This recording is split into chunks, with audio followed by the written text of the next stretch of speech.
Baalbek, Lebanon. Here, in the fertile Bekaa Valley, stands what many consider to be the greatest ruin of Roman antiquity, who built a great temple here to their god Baal around 2500 BC. High in the mountains of Baalbek, there is a stone that should not exist. Hidden beneath the massive Roman temples dedicated to Jupiter, a single limestone block weighs nearly 1,600 tons, far heavier than the stones used in the Great Pyramid of Giza. According to history, it was moved thousands of years ago using little more than ropes and human muscle. But engineers who study the site say the numbers simply don't make sense. The stones are older, larger, and more precise than anything the Romans ever built. Which raises a simple but unsettling question. If the Romans didn't build this foundation, then who did? The stones that should not exist. Before we go anywhere else, we need to stand in front of these stones and understand exactly what we are looking at, because the numbers alone are enough to end most conversations before they start. The most famous feature of Baalbek's foundation is a row of 3 enormous limestone blocks known as the trilithon. We're talking, the trilithon stones. 3 stones, 900 tons apiece, or 800 metric tons. Each one measures roughly 19 meters long, 4 meters high, and 3.5 meters wide. Each one weighs approximately 800 metric tons. They sit side by side, elevated several meters above the ground, fitted into a retaining wall with a precision that leaves virtually no gap between them. You cannot slide a razor blade into the joints. 800 tons each. They lifted into position, aligned to within fractions of a degree, and locked together so tightly that 2,000 years of earthquakes, invasions, and weathering have not shifted them. But the trilithon is not even the largest stone at the site. In the nearby quarry, roughly 800 meters from the temple platform, lies a block known as the Stone of the Pregnant Woman. It weighs an estimated 1,000 metric tons.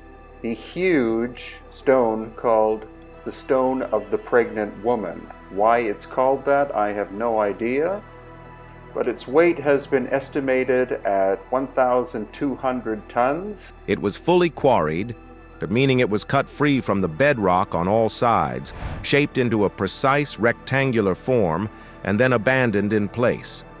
Nobody moved it. It just sits there in its quarry bed like a finished product, waiting for a delivery truck that never arrived. And then, in 2014, archaeologists discovered an even larger stone beneath it. This one, still partially attached to the bedrock, weighs an estimated 1,600 metric tons. 1,600 tons. Well, that is heavier than 4 fully loaded Boeing 747 aircraft stacked together. It is heavier than most naval destroyers. It is, as far as anyone has been able to determine, the single largest worked stone block ever found anywhere on Earth. Not in Egypt, not in Peru, not in China or India or anywhere else where ancient builders left behind monuments that still astonish us. Here, in this quarry in Lebanon, shaped by hands we cannot identify, using methods we cannot reconstruct, so for a purpose we cannot confirm. Now here is what makes this genuinely unsettling rather than merely impressive. The Romans were extraordinary builders. They engineered roads, aqueducts, harbors, and concrete structures that have survived 2 millennia. Their engineering capabilities are well documented and widely admired. But nowhere else in the entire Roman world, across an empire that stretched from Britain to North Africa to Mesopotamia, did the Romans ever attempt to quarry, transport, or place a stone even 1/10 the size of the Baalbek trilithon blocks. Their largest known building stones elsewhere top out at around 60 to 70 tons. At Baalbek, we are looking at 800. The jump in scale is not incremental. We're approaching the quarry, or one of the 2 quarries, from which the giant stones, some 1,200 tons, were extracted. It is exponential. It is like finding a supersonic jet parked inside a medieval blacksmith's workshop. The technology does not belong to the context. And the standard archaeological explanation is that the Romans simply pushed their engineering to extraordinary limits at this particular site because of its religious importance. Baalbek was sacred. Jupiter was worshipped here. And so, the argument goes, the Romans invested exceptional effort to create an exceptionally grand foundation. It is a reasonable hypothesis. It is also, when you examine the engineering details closely, almost certainly incomplete. And because the question is not whether the Romans wanted to build something impressive. The question is whether they physically could have moved these specific stones with the technology they possessed. And that question has a much more uncomfortable answer. The AI investigation. In recent years, a new tool has entered the archaeological conversation. Not a shovel, not a carbon dating machine, an artificial intelligence system trained to recognize patterns that human eyes tend to miss. Researchers working at the intersection of computational archaeology and materials science began feeding high-resolution scans of the Baalbek stones into pattern recognition algorithms. The AI was trained on a massive data set of known Roman quarrying and construction techniques, stone tool marks from across the Mediterranean, and geological signatures from hundreds of documented ancient building sites. The goal was straightforward: analyze the surface marks, the quarrying patterns, the cutting angles and the structural geometry of the Baalbek megaliths, and determine whether they are consistent with Roman methods. The results were not straightforward at all. The AI flagged a series of anomalies. The quarrying marks on the largest Baalbek stones did not match the characteristic signatures of Roman stone-cutting tools. Roman quarrying typically leaves distinct patterns, a combination of point chisel marks, wedge and feather splitting traces, and characteristic surface textures that are remarkably consistent across the empire. The marks on the Baalbek megaliths showed a different geometry. The cuts were cleaner. The angles were more uniform. And you'll see the difference in terms of the sense of scale. So many of us believe that this part of the Baalbek quarry is much, much older than the Romans. The surface finishing appeared to have been achieved through a process that the AI could not match to any known Roman technique in its dataset. More striking was what the AI found in the structural data. The precision with which the trilithon stones were shaped and fitted did not degrade as the stone size increased. In Roman construction, as blocks get larger, tolerances typically become looser. That is an expected engineering trade-off. Bigger stones are harder to handle, harder to finish, harder to fit precisely. But at Baalbek, the precision actually appeared to improve with scale. The largest stones were the most precisely cut. That pattern does not align with a culture pushing the limits of its existing technology. It aligns with a culture operating comfortably within the limits of a technology we do not recognize. The AI also identified geological inconsistencies. The limestone of the megaliths showed quarrying patterns that suggested extraction techniques optimized for the specific crystalline structure of the local stone, an approach that implies deep empirical knowledge of that particular geology. Not the generalized quarrying methods of an empire building with whatever local stone was available, but a targeted specialized methodology developed by people who had worked this specific limestone extensively, possibly over generations. None of this constitutes definitive proof of a pre-Roman construction phase. The researchers were careful to frame their findings as anomalies requiring further investigation, not as conclusions. But anomalies have a way of accumulating. And when enough of them pile up in the same direction, they stop being anomalies and start becoming evidence. The transport problem. Set aside the quarrying question for a moment and focus on something even more fundamental. Once you have cut an 800-ton stone free from the bedrock, you need to move it. And moving it is where every conventional explanation quietly falls apart. Engineers and physicists have spent decades modeling the problem. The trilithon stones needed to travel approximately 800 meters from the quarry to the temple platform. The terrain is not flat. There are elevation changes, subtle curves in the landscape, and sections of loose alluvial ground that would shift and compress under extreme loads. The stones needed to arrive not only intact, but in a condition precise enough to be fitted together with tolerances measured in millimeters. Any transport method that introduced significant vibration, rotation, or uneven stress would have fractured the limestone long before it reached its destination. Limestone is strong under compression, but brittle under torsion. One wrong twist during transport, one uneven load distribution, and an 800-ton block cracks irreparably. There are no second chances with a stone this size.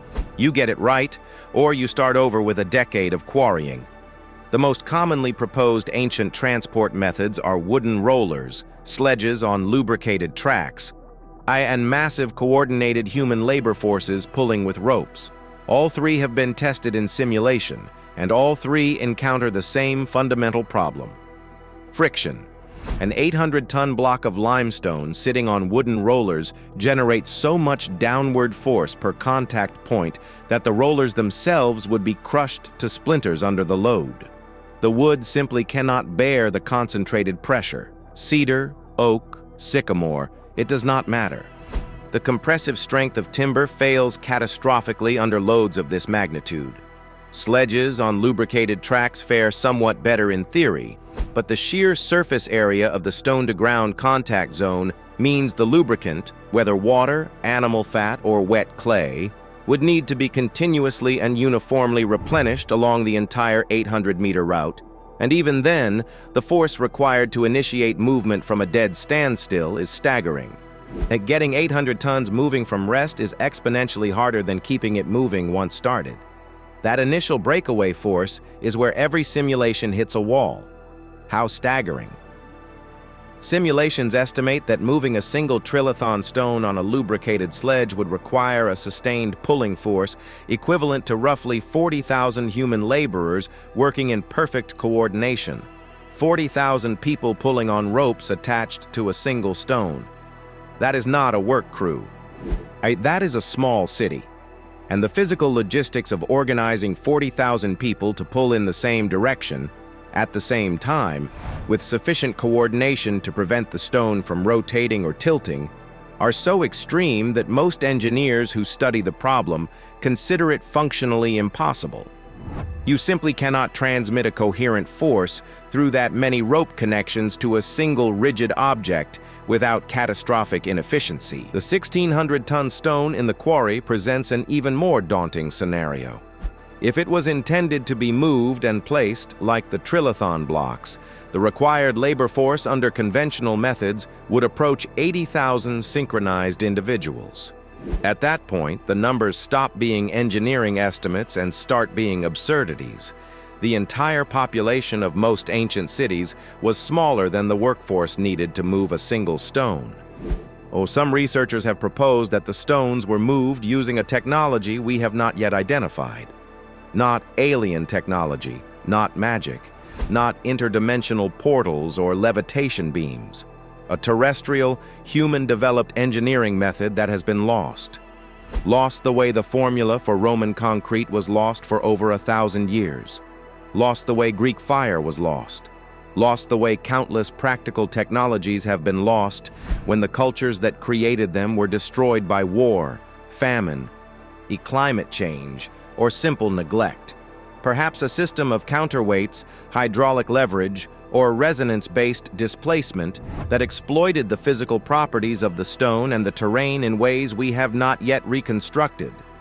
Perhaps something we do not even have a category for yet. This remains speculative. But speculation is what happens when the conventional explanations fail the math. And at Baalbek, the math has failed spectacularly. A sky older than the Romans.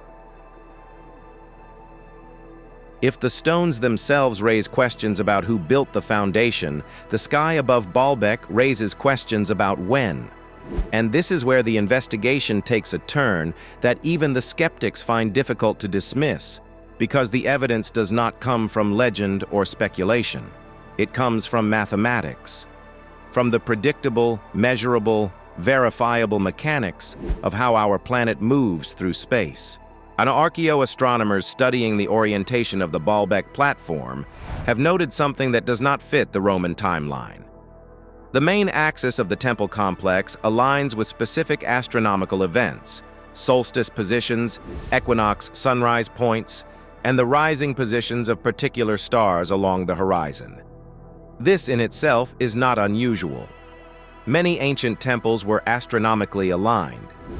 The Great Pyramid of Giza is oriented to true north with an accuracy of 3/60ths of a degree. An Angkor Wat in Cambodia mirrors the constellation Draco as it appeared in 10,500 BCE. Stonehenge frames the midsummer sunrise with theatrical precision. Ancient builders across every continent understood the sky and encoded that understanding into stone. What is unusual about Baalbek is that some of its alignments do not correspond to the sky as it appeared during the Roman period. They correspond to the sky as it appeared thousands of years earlier. This happens because of a phenomenon called axial precession. The Earth does not spin perfectly upright. Its rotational axis wobbles slowly, like a top losing momentum, tracing a wide circle against the backdrop of distant stars over a cycle of approximately 26,000 years.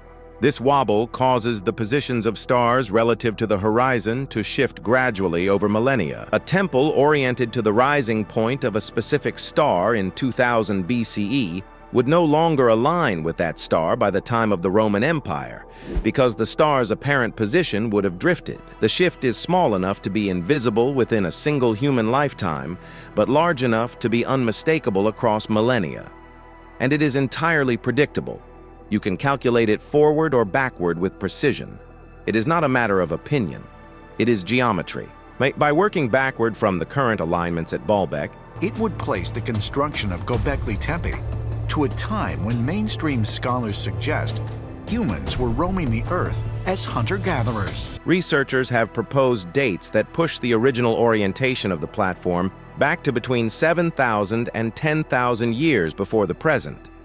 That places the foundational design of the site firmly in the late Neolithic, thousands of years before the Romans, thousands of years before the Phoenicians who inhabited the region, and potentially contemporary with Göbekli Tepe in southeastern Turkey, which was being constructed around 9,500 BCE.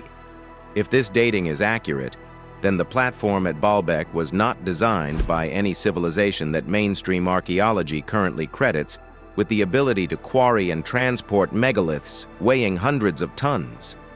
This is not a fringe observation. The same method of precession-based dating has been applied successfully at other ancient sites around the world. At Nabta Playa in the Egyptian Sahara, and a stone circle dated to around 5000 BCE, ancient Egypt, the Greco-Roman period, the Coptic and Islamic period, as well as modern and contemporary times, was confirmed through precession analysis to align with the summer solstice and with the belt stars of Orion as they appeared at that specific epoch. The dating held up under independent verification. At Karnak in Egypt, the great temple of Amun-Ra was shown to have been oriented to the midwinter solstice sunset, and precession calculations matched the known construction date. The method works. It has been tested. It has been validated repeatedly. And when it is applied to Baalbek, it returns a date that predates every civilization we currently associate with the site by thousands of years. Critics argue that the alignments may be coincidental, that with enough measurements taken across any large structure, you can find patterns that appear to match astronomical events purely by chance.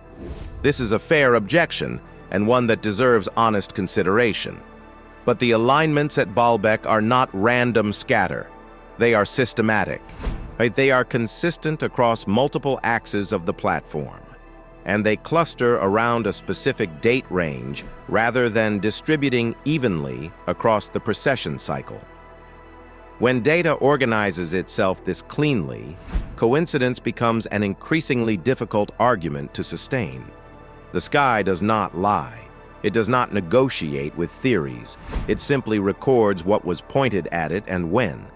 And what the sky above Baalbek appears to be telling us is that someone stood on this ground long before the Romans, long before the Phoenicians, long before any civilization we have a name for, looked upward, understood what they saw, and built something permanent enough to preserve that understanding for 10,000 years.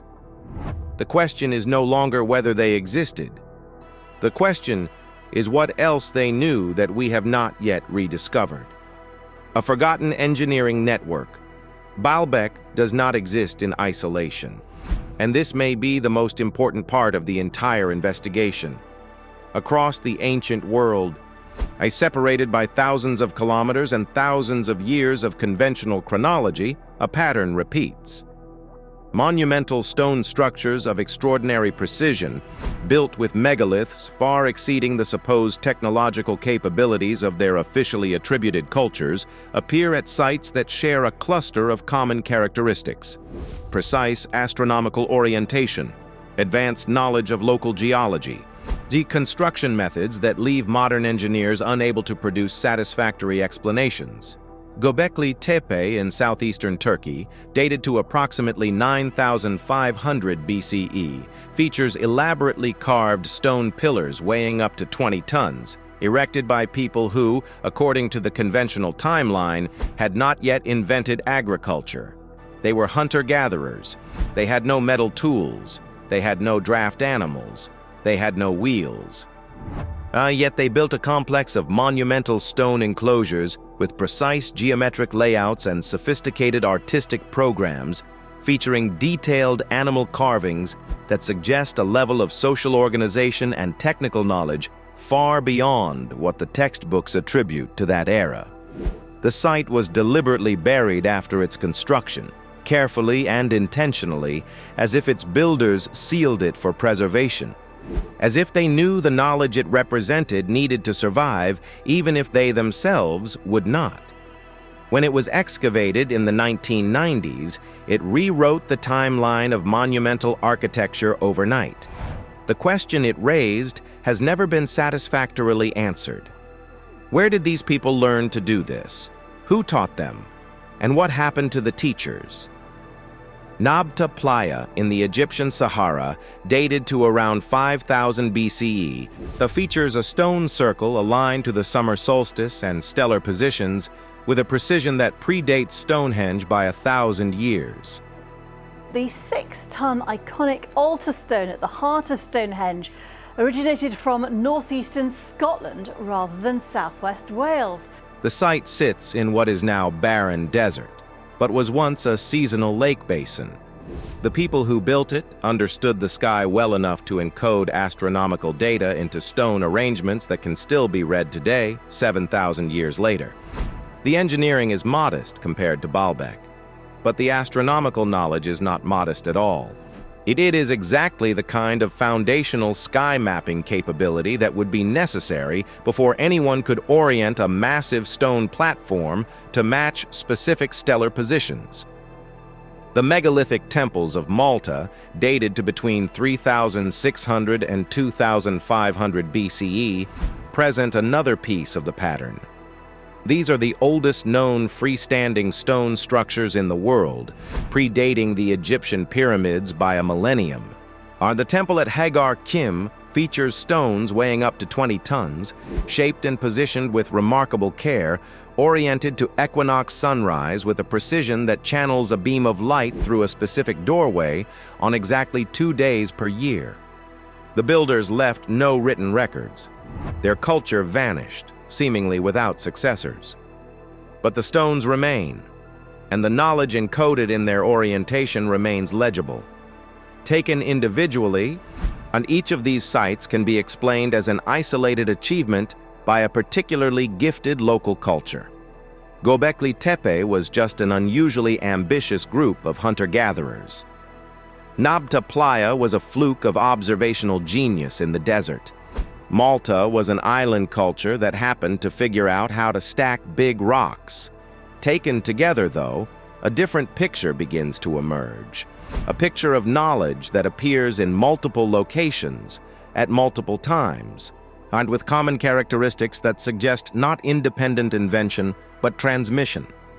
A shared tradition, a network, not necessarily a single empire or a single people, but a body of engineering and astronomical knowledge that moved across cultures and across millennia, surfacing wherever conditions allowed it to be applied, adapting to local materials and local needs, and then disappearing again when those conditions changed or when the carriers of that knowledge were destroyed by the countless catastrophes that have punctuated human history like periods at the end of sentences nobody finished reading.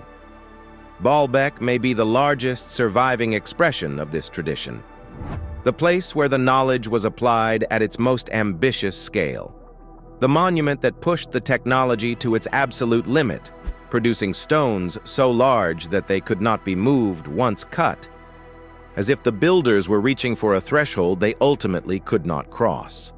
The stone of the pregnant woman and the 1,600-ton block beneath it may not be unfinished projects abandoned by distracted Roman administrators. They may be the moment a tradition exceeded its own capabilities and was forced to stop. The moment human ambition outran human reach.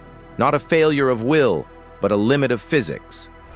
And the fact that even their failures weigh 1,600 tons tells you something about the scale at which these people thought, the scale at which they dreamed, the scale at which they expected the world to answer them.